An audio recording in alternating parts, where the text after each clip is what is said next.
So good evening, everyone. My name is Una McPhillips, and I'm really pleased to welcome you all to the Department of Justice. It's really nice for us to be back in the atrium, even in such reduced numbers.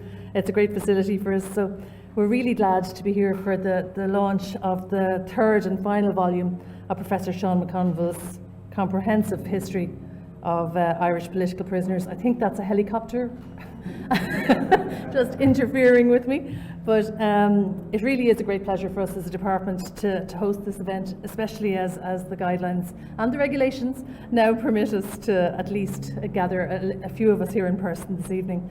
So a very warm welcome to all of you and to those who are joining us via the live stream as well. So Sean and I were in touch earlier in the year, and we weren't sure at that stage whether it would be possible to do this physically or whether we'd have to do it via Zoom. But it's really good that he, and I'm really delighted to welcome his wife Sally James as well this evening, and that you're here, able to be here with us in Ireland is a great thing. So I particularly want to welcome our Minister of State, James Brown, as well as Professor Ewan O'Halpine, for being with us to celebrate the culmination of Sean's scholarly work. And we're particularly honoured to be joined by Archbishop, the Most Reverend Archbishop Michael Jackson, Archbishop of Dublin. It's not every day we have an Archbishop in the department, so thank you very much for coming. And it's also lovely, really lovely, to see so many people. I know several of you have mentioned that you've contributed to Sean's research over the years, and representatives and people from organisations and institutions who share his deep commitment to learning from our history. And that's a commitment we share here in the department and we feel very strongly about. And over the 100 years of our history, we have some proud achievements, and we can add to these, I think, the work of the Irish Prison Service during COVID. Not only did they keep everyone safe, but they really did so in a spirit of collaboration and partnership with the men and women in their care. So that's a real change. But it also has to be acknowledged that some of the department's history is difficult and challenging, and frequently offers the civil servants of today much food for thought. So we're really proud to have supported Professor McConville's exploration of the experience of Irish political prisoners. This outstanding work of scholarship is the final part of a trilogy dealing with the political prisoners from 1848 to 2000, and it results from more than 25 years of research by Sean. The third volume deals with one of the most comprehensive accounts of the Northern Ireland Troubles to date, and it's based on extensive archival research and hundreds of interviews. The book details the origins of the Troubles, the evolution of the security and penal response, and prisoners' involvement in the process leading to the Good Friday Agreement, which of course was critical to ending the long decades of conflict. And I'm really honoured to be joined here this evening by a couple of people that were really instrumental in ending the conflict. So there will be an opportunity later to ask some questions at the conclusion of the event, but for those of you joining online, you can submit them via the comments function and we'll pick them up as well. But we'll try to have everything wrapped up in about 45 minutes or so. So we'll hear shortly from Professor O'Halpine and the author himself, but our first speaker is Minister James Brown, who has responsibility in the Department for Law Reform, Youth Justice and Immigration. The Minister was first elected in 2016, and he's the third generation of his family to hold elected office. He was appointed Minister of State in this department in September of last year, and in recent weeks he's been really busy with the Afghan crisis, so we really do appreciate his presence here this evening. Minister Brown. Thank you, Una, and good evening, everybody.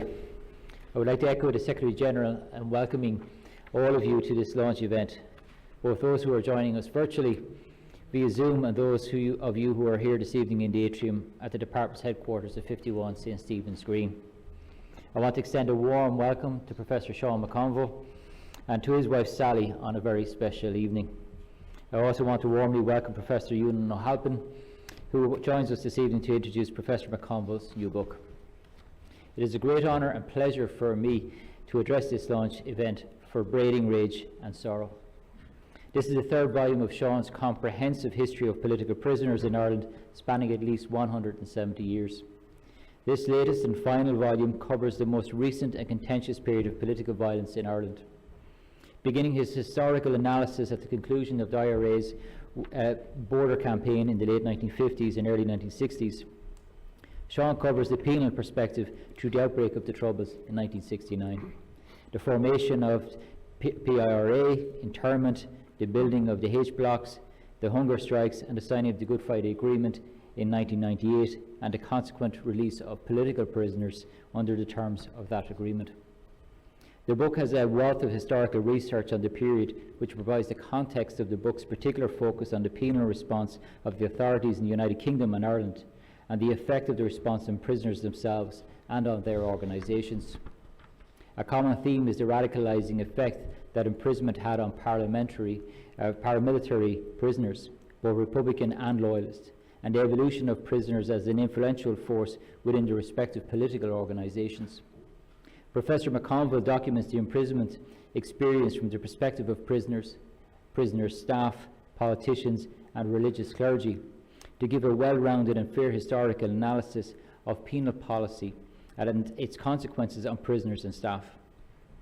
Of particular interest to many within this jurisdiction will be the two chapters devoted to the experience of subversive prisoners in the state, which document the evolution of detention in the Curragh military prison, Mountjoy, and the eventual concentration in Portlaoise. By way of background, there is a very valuable exploration of the security policy response of the state, detailing the significant increase in Garda and Defence Forces personnel numbers in the early 1970s, the reactivation of the Special Criminal Court in 1972, and the enactment of the Criminal Law Jurisdiction Act of 1976, in response to difficulties in achieving the consent of the courts in extradition cases. As I previously noted, political prisoners evolved to become significant voices within their respective movements, and were a crucial element to achieving consent to the 1998 Good Friday Agreement. This latest volume conducts a characteristically comprehensive analysis of this period by examining developments from all perspectives. Sean recounts both sides of the most recent history of the Troubles with a commendable level of even-handedness and objectivity. It is very important that we document this history as part of our commitment to addressing the legacy of the past. 23 years on from the Good Friday Agreement, it is important that we remember what has been achieved since 1998. Renew our commitment to the full promise and spirit of the agreement, and challenge ourselves to take up the crucial work of reconciliation. The government will remain steadfast in our role as a co-guarantor of the agreement and the peace process. We will continue to support consolidation of peace in Northern Ireland and ensure that we never return to those days of violence which still cast a shadow on our island. We will not forget our duty to victims and survivors and to society as a whole, conscious that the best tribute that we can make to those who we have lost is to build a truly reconciled future. Professor McConville's final book in his trilogy, and indeed his work as a whole, embodies the core aspirations of making our history accessible, facilitating a deeper understanding and providing an opportunity for reflection. And so I would like to thank you again for the invitation to be here with you today. And I congratulate Professor McConville again on publication of this very significant work. Thank you very much.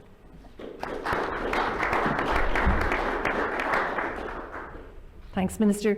I know most of us here will be familiar with Ewan O'Halpine's work, but it's only fitting that I give him his proper introduction. He tells me that until recently he was the Professor of Contemporary Irish History at Trinity College Dublin.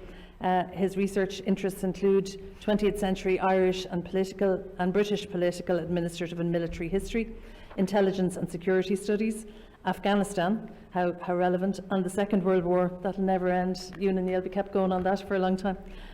He's been a member of the government's expert advisory group on commemoration since 2012 and was previously a member of the National Archives Advisory Council and the Department of Justice Archives Advisory Group. So welcome, Ewan. Thank you.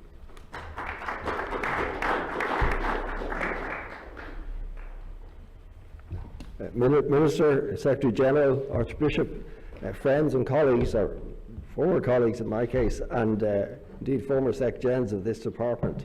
I'm very glad to be able to be here today, and this is the first time since, was it the very end of February or the very beginning of March, that I've had the opportunity, and an audience has had the opportunity, of seeing them in the flesh and of addressing them, and to people like myself who in some ways are used to interacting, or we act even if the students don't interact. The loss of eye contact in particular that arises from using Zoom, whether it be for academic purposes, whether it be for meetings or even for social purposes. I mean, it's much better than nothing, but my God, It's not remotely the same as seeing the person at the back of the room fidgeting awkwardly or whatever, as one's normal experience, or trying to catch the eye of somebody who doesn't want to look at you. So it's a great joy for me, and you'll probably have to drag me away from the mic, Secretary General. And thanks to Sean for inviting me to speak about his book. I've only got his book in PDF form, and I only got it a couple of days ago, so I can't say that I've learnt off every paragraph by heart. But it is a monumental achievement, and it comes on top of his 2 previous studies. And I want to say that this isn't simply a linear achievement in terms of having covered all those decades of Irish political imprisonment, but it's also, I think, an enormous intellectual achievement. And it's precisely, I think, because of the nature of the study he has done. What he hasn't done is look at one particular cohort, or at one side of the argument, if you like, in terms of Irish political prisoners, which typically is what happens. What he does is he takes everybody and he explores their histories, he explores their experiences, he explores their outcomes, he explores their development in prison, sometimes in some ways very one might say positive, other ways perhaps for individuals very negative. Most of the political prisoners I knew by chance, 3 of my grandparents were in jail for various periods between 1916 and 1923, my great-grandfather as well. All of them, I think, were, certainly 3 of them were on serious hunger strikes and so on. And as far as I know, they were marked by these experiences, but because they had, in a sense, precisely because they were political, they weren't broken by them, although my father's father, it is said, according to his pension file, that's where he got the kidney disease that killed him at the age of 52. But for so many people, imprisonment isn't, even on the political side, even the highly motivated and even, if you like, the radicalised, prison is a nightmare. And I don't know how my grandfather got out in July 24, my mother's father. He was a very quiet, equable man, but he was in jail for a year and a half anyway. And what did that do to him as a young man? What did it do to his friendships, his relationships with women and so on? God knows the impact that it had on him. Of course, I didn't have the wit or the maturity to ask him.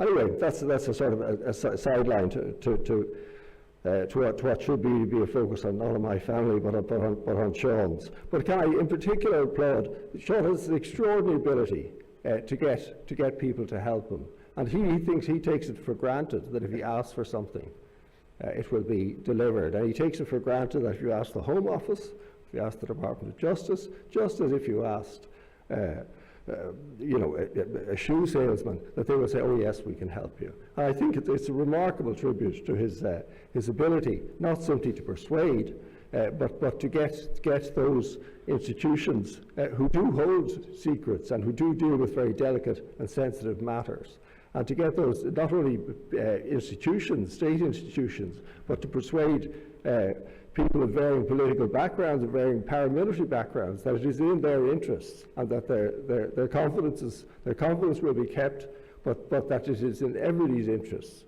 that their experiences should be explored and analysed. And it's just a remarkable achievement, because one thing, I don't want to sound particularly hostile towards organised republicanism nowadays, but in some sense, since 1916, certainly you could argue since the early 19th century, Irish republicanism has been pretty good at making public issues relating to people who've been imprisoned and so on, very often in terrible conditions and so on, but it has become part of the argument, a part of the narrative, part of the propaganda. But for the other side of Sean's study, who are, if you like, primarily, if you look at loyalist prisoners and so on, they have been, really haven't been focused on at all. And if they've been written about, it's very much in terms of caricature, of tattoos, of Glasgow Rangers, and of sort of, they're given a very sort of,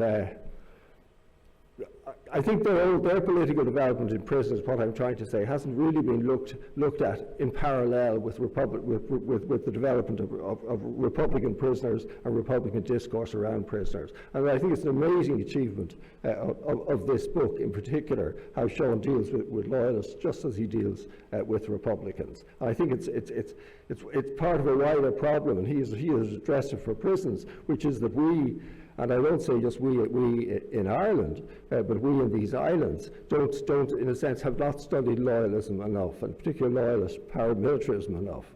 Some years ago, I was talking at an intelligence study group in Oxford, and I pointed out that, as we know in the recent troubles, about 60% of deaths were attributable to Republicans of one kind or another. But I said it was 30% of deaths attributable to loyalists. Now, how come none of you people, most of whom were ex-policy people or intelligence people, how come you never mentioned loyalists?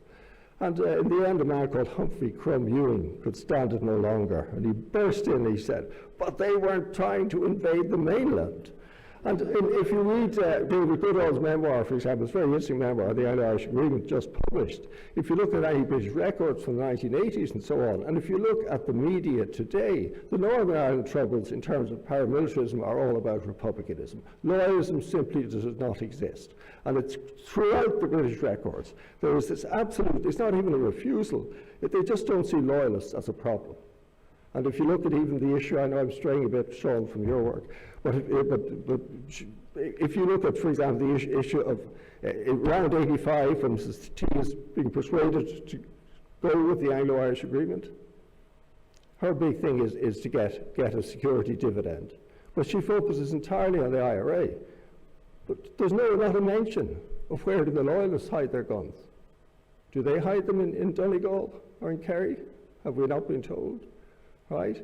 Is there an issue with policing of loyalism, of loyalist paramilitarism? There's no mention at all, there's no analysis. It doesn't belong in Whitehall's mindset. Loyalism is a minor point.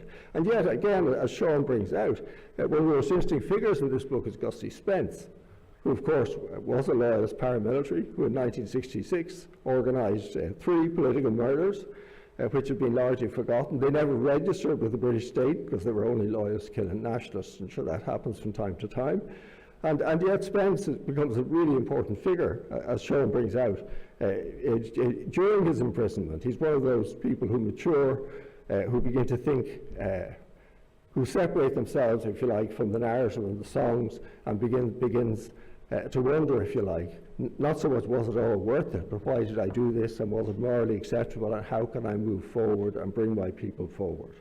And so I think in particular, one of the qualities of this volume is precisely, I know I probably made the point too much, but precisely that loyalism gets its rightful place. I don't mean so much in prison, but in terms of discourse about prisoners and their relationship to the wider political movements of which they're part and so on. A couple of other observations.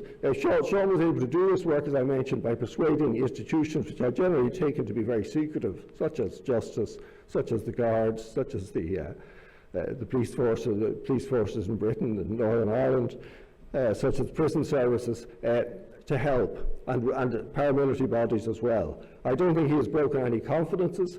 I think that his analysis, and in the preceding volumes, his analysis, it's not that it's sympathetic to everybody, but neither is it condemnatory. In other words, it's not written as though any one group were acting systematically in bad faith, and it's not written in a kind of I told you so kind of tone, and if only you'd realised.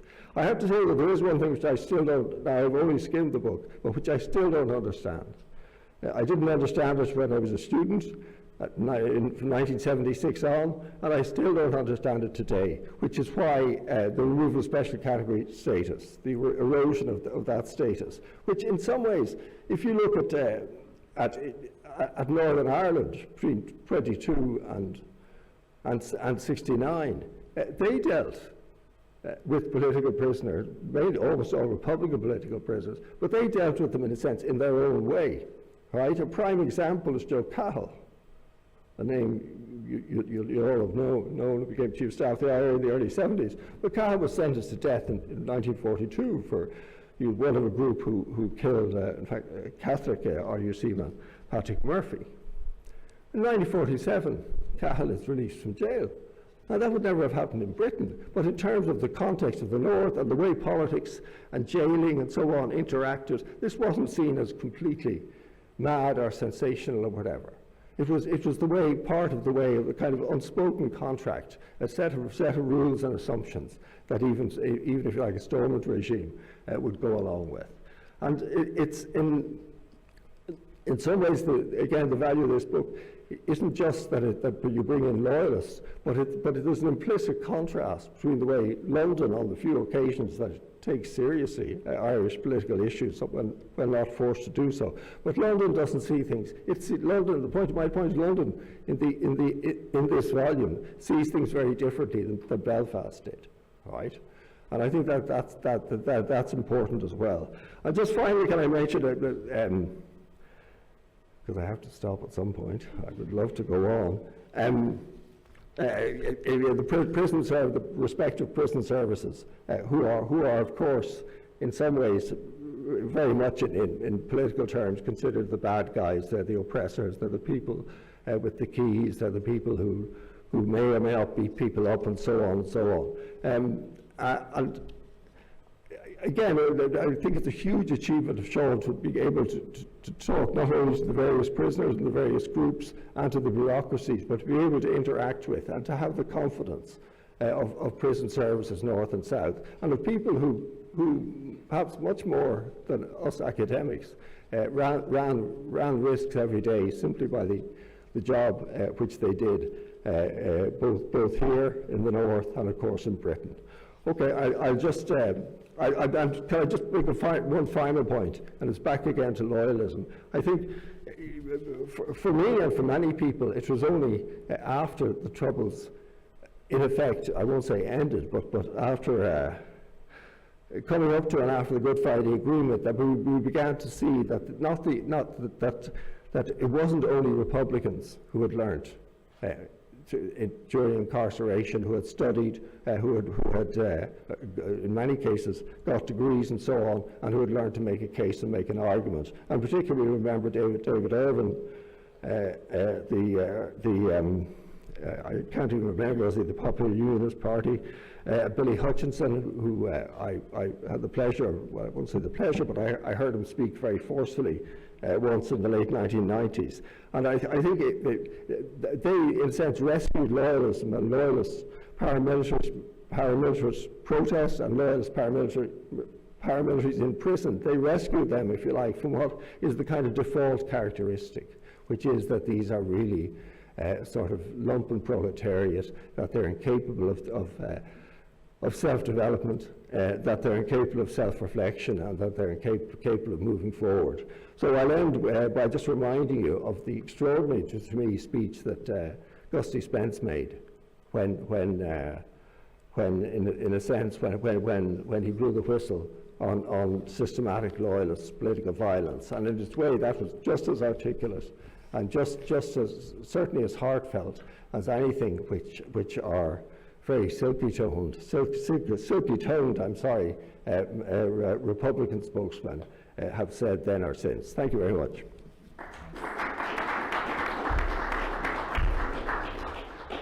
Thanks, Ewan. And now it's time to hear from the author himself. Professor Sean McConville is currently Professor of Law and Public Policy at Queen Mary University of London. He's published widely on punishment and penal policy, and that's been the focus of his study and teaching for the last several decades. He has also served as a litigation consultant across the United States, worked for the House of Commons and the Council of Europe, and advised government bodies on both sides of the Atlantic, as well as serving as a magistrate in Cambridge and London for 16 years. And he's also been in contact with this department for the last 25 years. So welcome, Sean. Thanks.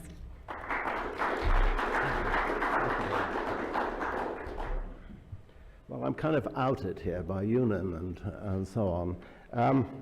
And I'm outed in the sense that I owe a big obligation to lots of people. I mean, I've taken the begging bowl around more organizations than probably anybody I know.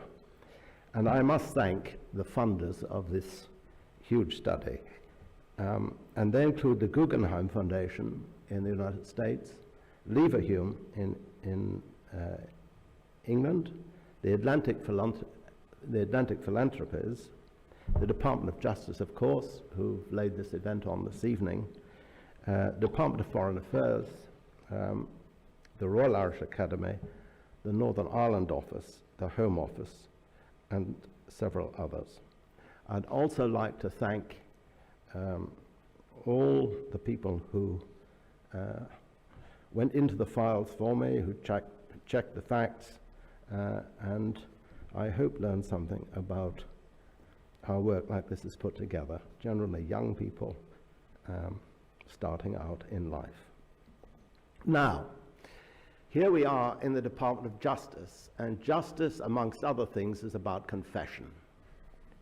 And I have got to confess to you all, this is a public confession, I blundered into this. I didn't come into it with great intellectual intent. I just blundered into it. And it was like blundering into a briar patch. Once I was in it, I couldn't get out. And I came into it by my general interest in punishment, particularly state punishment.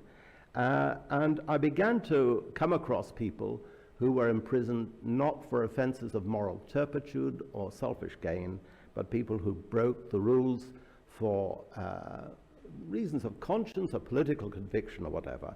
And they're a very, very mixed bunch of people. I mean, they included a clergyman in the Church of England who was over-enthusiastic about the Oxford movement, the bells and smells movement it was called at the time, and who fell foul of the Public Worship Act and was sent to prison, where he was an enormous embarrassment to Gladstone. And Gladstone said, if I keep him in, the Church of England is furious. If I let him out, the atheists are furious. What am I to do about him? And he sat in prison, very happy to have made his point. And there were people who went to prison for anti-vaccination. How about that? After all this time, people who wouldn't allow their children to get the smallpox vaccination, but they said they were against. Anti-vaccine goes back a long time. There was W.T. Stead, who was the editor of the Pall Mall Gazette, who uncovered a disgusting trade in virgin girls in London, and for his pains was prosecuted for a technical offence. He embarrassed the government and sent to prison. And it was, I did read the correspondence of your equivalent, but in the Home Office, who complained of being hissed by clergy and bishops as he entered the Home Office. The women of England were so upset that Stead was prosecuted. So I came to it, and then I came across the Irish, of course. And they were prosecuted again and again and again. And in my naivety, I thought I could deal with all of this in one book about conscionable offenders and political offenders. And I thought perhaps the Irish would merit a chapter or two. They've actually merited 3 volumes, 1.5 million words. This is terrible, isn't it? 1.5 million words, 10,000 footnotes. I mean, what have I been doing with my life? And endless references. So that's how I ended up. And the first work that I did on this work was in 1994, and I completed it and submitted it to the publisher last year. And I'm very pleased to be here this evening with these volumes, I hope safely behind me. I've learned a vast amount, and I spent a vast amount of time learning that. I'm struck that Ewan and other people could say, you know, my relatives were in prison, and of course, this is a very big theme in the history of this country. The threat of imprisonment, and one's ancestors being imprisoned, or one's relatives being imprisoned. Irish history cannot be understood, I would go as far, certainly modern Irish history, without understanding the role of the prison. The prison was simultaneously an arena for political contention. It was also a megaphone for political ideas. It was, on the one hand, an instrument of the state, and on the other hand, a liability for the state. You know the Chinese proverb about the fool who picks up a stone and drops it on his own feet. This is very much the image of the political prison. It becomes a burden you can't put down without damaging yourself. And the British government found that, Northern Ireland government, and the various governments of this state. But it is true that almost the entire founding generation of the Irish state had either themselves been in prison or knew somebody who'd been in prison. What Professor O'Halpin said is absolutely true, experienced internment or whatever. And it was a profound experience, and it marked them for life. Some years ago, when I launched one of the volumes, I got a nice review from the late Garrett Fitzgerald. And we got talking about imprisonment, which was a feature of his family's political life. His father, Desmond Fitzgerald, of course, was on one side, and President De Valera, whom he went to see as a finance minister, was on the other. And so he said, this was late in De Valera's life. He said, I went as finance minister to talk and explain to the president about some aspect of policy. He said his main interest in talking to me was, your father was transferred from Dartmoor prison to Lewis prison with me. Which side were we handcuffed on? Do you remember? And he was very interested to know whether Desmond Fitzgerald was handcuffed by the right hand or the left hand when they made this transfer. So it does leave an experience that lasts for life. Now, of course, I can reel off a list of names, and they'll be evocative for all of you. I can say Kilmainham, and Mountjoy, and the Curragh, both Tin Town and Glasshouse Curragh. I can say Belfast Prison, or as it would be known, the Crumlin Road Jail in Belfast. I can say Longkesh or the Maze. In England, I can say Parkhurst, Brixton, Pentonville, Dartmoor, Durham, and so on. And I can talk to you about prison ships in Larne Lock, in Strangford Lock, and in Belfast Lock. So the prison is a huge feature of modern Irish political history. Now, this final volume has dealt with several topics, and I'm not going to spend my time trying to boil down the 1,000+ pages into something that will make a kind of digest of this. What I've tried to do is to pick out a few topics. I came across internment, mass internment in this book, and I wrote, and I interviewed a lot of people who've been interned, and wrote about the devastating impact that internment has on people's lives. Let me tell you this story. A good friend of mine, a very senior official in the Home Office, was sent to Northern Ireland after the fall of Stormont, and his task was to get people out of internment. Right? So he's sent by the Home Office, which then administered Northern Ireland affairs immediately before the fall of Stormont. He was sent there, and then when the Northern Ireland office took over, this was his task. He had to interview special branch men and say, why did you recommend this man for internment? And the policeman would look, the special branch man would look at the file, and he'd say, well, he was spotted with with subversive associations. And he said, well, what were them? And on one particular case, he remembered, where he said he was seen on a street corner talking to a man that we know sells the United Irishman. And for that, he was lifted, he was imprisoned, his occupation was disrupted, his name was blackened forever, and he couldn't get employment. And the other thing about internment that came across very strongly from the people I interviewed was it was an eternal waiting room. It was like being at an airport where no flights were being announced. We were waiting, and then somebody next to you is picked up, and she's allowed to go. And you think, well, why is she being allowed to go, and I'm not being allowed? And you would frantically compare her case to your own, and you couldn't work out why she was allowed to go and you weren't.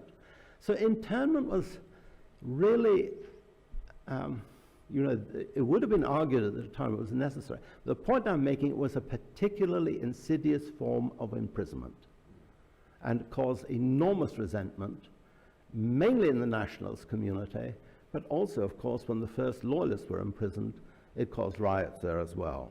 So I was interested to learn about all of that, and it's a topic that hasn't been covered as much as it should have been in the history of imprisonment. Closely connected with internment was something that really was a disgrace for British public policy, and that was so-called interrogation in depth. Now, you know what interrogation in depth means because you've heard of Abu Ghraib, you've heard of Guantanamo, you've heard of waterboarding, you've heard of people being put into stress positions. So interrogation in depth was a bitter experience for those that underwent it, and really was a blot on public administration. The Irish government brought a case in Europe over interrogation in depth, and they were largely successful in that. I never quite understood why they weren't wholly successful, but they were largely successful. So that was something I unpicked, and I interviewed a number of the people that had been subjected to interrogation in depth, and I can tell you that even after all those years, they were still shaken by it. In particular, Paddy J. McLean, who some of you may know, he told me he was actually stood against a wall. I forget whether it was 35 hours or 43 hours, with what was called white noise buzzing in his ears, and he was beaten to keep him there.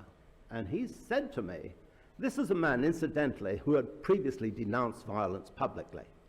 So I'm not talking about an IRA operative here. He had publicly denounced violence. He said, I thought they would have to kill me, because if they let me go, I would tell what had happened. And surely in a democracy, this would not have been tolerated. I'll come back to Paddy Joe in just a moment. So interrogation and in-depth and internment were things that I came across for the first time ever. Eunice touched on the loyalists, and I don't want to add too much, but they have been neglected, and I hope I've done a little bit to try and redress that. The ideological problem that the loyalists faced was that they'd attacked the state in order to encourage the state. They didn't think the state was being vigorous enough with Republicans, so they attacked the state, and that actually led them up a blind alley. Their own community repudiated them vigorously, and the only support that they got was in small pockets, mainly in the Belfast area and perhaps one or two other areas. And for them to find their way back into the world was very, very difficult. And Ewan has correctly mentioned the work of Gusty Spence. And I was impressed when I spoke to Spence. He was certainly not a man that you could take at face value. You had to read him very, very carefully indeed. He's an intelligent man. But he, in the end, Ewan referred to the speech that he made in connection with the peace process, and I think the words that he used were, "We apologize abjectly." And that had a great impact on his community. So this is somebody who did reflect in prison, who redeemed himself. He was also a prison librarian. So he made a great collection of books, including many, many Republican books, and he would lend them out. Now, as you've probably heard, some of you, prisons are full of criminals. And they didn't give the books back. So Spence instituted a lending book, and you had to sign your name to get the book. I would have given anything to see that lending book. But I was able to see here Stokes' book here, books here in Dublin, which some of you will know, bought Spence's library after his death. It was put to public auction. I was very interested to see the books and to go through the learning process that he'd been through himself. Another thing I came across for the first time, I guess, in this book was the role of the defense forces in this state. This was one of the lowest crime rate states in Europe, if not the lowest. then the troubles erupt. It had a prison system that was bucolic almost. I mean, prisoners were not expected to run away or to do bad things. They went in there, they were generally known to the staff knew them and their families, sadly, sometimes over several generations. And then paramilitarism hits, and particularly at Mountjoy in May 1972, something like a third of this state's prison capacity was taken out overnight. The prison was destroyed in a highly organized riot. And by that, I mean people assigned tasks to destroy the prison. Not just smash a few things, but actually to destroy it. Now, if you think about it for a moment, the prison, for most of you, is a black kind of instrument. But a state without a functioning prison system is imperiled. It has what do you do with people who violently break the law? And so the Irish government was faced with an overnight emergency, which, if I may so, Minister, with all due deference, in the usual way, politicians kind of talked down a bit. But behind the scenes, when I looked at the papers, it was very, very clear that the civil servants and the politicians knew in what great peril the state stood. I mean, it was a relatively small army, small security forces, and the prisons taken out. And I must say that the Irish army performed a miserable duty, but an important duty, by sitting on the roof of Portlaoise prison. And if they hadn't sat there, and if they hadn't protected the prison, then where would the Irish state have been? There were several determined armed attacks on Portlaoise, once using a kind of makeshift tank, but using high explosives and various other devices. So you have the army. I think Ireland was admitted into the United Nations in 1954. And the Irish army, which since the Civil War had been involved in what I can only imagine was interminable garrison duties and exercises, marching around and going nowhere, was suddenly invited by the United Nations to go off to Lebanon, to go off to the Middle East as peacekeepers.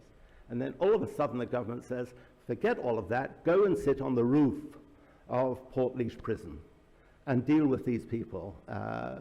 You can imagine the army was not pleased with that, and just in terms of their careers and their professional hopes and so on. But it is to their honor that they fulfilled that duty over several years in very difficult circumstances indeed. The book goes through riots and escapes and arson and the murders of staff, I've got to say, sadly. And I'll come to a couple of stories which I hope will throw a little bit more relief onto this. I mean, one of them here is, well, two stories, let me tell you. This is about prison staff.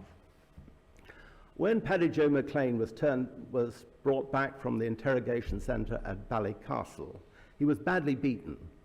And he had been interned in the early 50s, I think it was, and he knew some of the staff at Belfast Prison, at Crumlin Road Jail, and he's delivered, and they continued to beat him as they delivered him. And one of the prison officers says, "This man is in my custody. There's been no more beating, no what. I'm responsible for him. I've signed the body receipt. He is my prisoner," and put him in a cell, for which McLean was eternally grateful. But at the same time, McLean wanted to communicate with the outside world. So the way he did it was by writing a note to the then Archbishop, which a prison officer, he told me this privately, a prison officer, a Protestant prison officer, at his own expense, took by taxi from Belfast to Armagh and delivered to the Archbishop, who then communicated with Ted Heath. So there's that story from McLean. Let me tell you another story, which is perhaps of a lighter kind, and we leap forward maybe a little bit. Probably some of you have heard about the burning of Long Kesh. Well, this was a pretty, incidentally, not the first time prisons have been burnt down by Republicans. The Curragh was burnt down. And it is a way of relatively powerless people making a very strong point, I guess. Anyhow, the Longcash, the maze, is burnt down, and the women in Armagh prison want to act in solidarity with their comrades. So the governor at Armagh at that time was a man called Hugh Cunningham, who was a former naval petty officer, and everybody who dealt with Hugh Cunningham liked him, without a doubt. And I know for a fact that the Republican women at Armagh liked him. One of them described him to me as a perfect gentleman. How about that for a description of a prisoner? Perfect gentleman. So they turn up, it was about 11 o'clock in the morning, and they say, Mr. Cunningham, you've been arrested by the IRA. And they attempted to take over the prison. It was quite a serious incident because the army was then marshalled, and if it were not for the intervention of chaplains, it might well have ended rather bloodily. So I asked Cunningham, were you scared? Were you frightened? I mean, I'd have been frightened to be just in the focus point of a riot. Cunningham said no. My main problem was I just had my coffee. He said it was 11 o'clock in the morning, I just had my coffee, and as the morning wore on, he said, the pressure increased. But he said, I can't do the northern accent terribly well, so you will excuse me. He said, I wasn't going to put my hand up like a wee boy and ask to go to the toilet. So the whole thing was settled at 2 o'clock in the afternoon. And he said, it was with great apparent reluctance that I made my way very slowly along the corridor to use the toilet. So that was Cunningham, and his priority was to preserve the dignity of the governor and not put his hand up. He was a delightful man, and I was very pleased that he agreed to interview me. I could go on like that. I mean, Gusty Spence himself had a family problem. He was in prison for a very long time. He turned to a Catholic warder, Catholic prison officer, who had had an enormous influence on him, and asked him, will you take a letter to my family in the Shankill Road? And this is at the height of the Troubles. The Shankill Road was hardline, loyalist. And the prison officer, knowing that he could lose his job, or worse, took Spence's letter and delivered it to his family in the Shankill. And that made a huge impression on Spence. He never told me the name of the prison officer, but I can imagine it did. So I've got to stop. What is it, 7 o'clock now? Something like that. Both the previous speakers have emphasized the importance of the prisoners in the peace process. I would go as far as this. If the prisoners had not given their assent to the Belfast Agreement, the Good Friday Agreement, there would have been no Belfast Agreement. That is absolutely true. And actually the Republican movement itself deserves credit for involving the prisoners in keeping them informed about the negotiations that were going on and creating a situation where they did not feel where they didn't feel marginalized. That was an incredibly important thing to do. And as some of you know, the ANC came to visit the prisoners in Maghaberry and elsewhere, and the British government facilitated that, knowing how important the prisoners were to the conclusion of the peace agreement. So I like to end on that. I like to think of the prisoners having learned or having brought their suffering and their deprivations to bear on the greater issue of peace and stability in these islands. Thank you very much.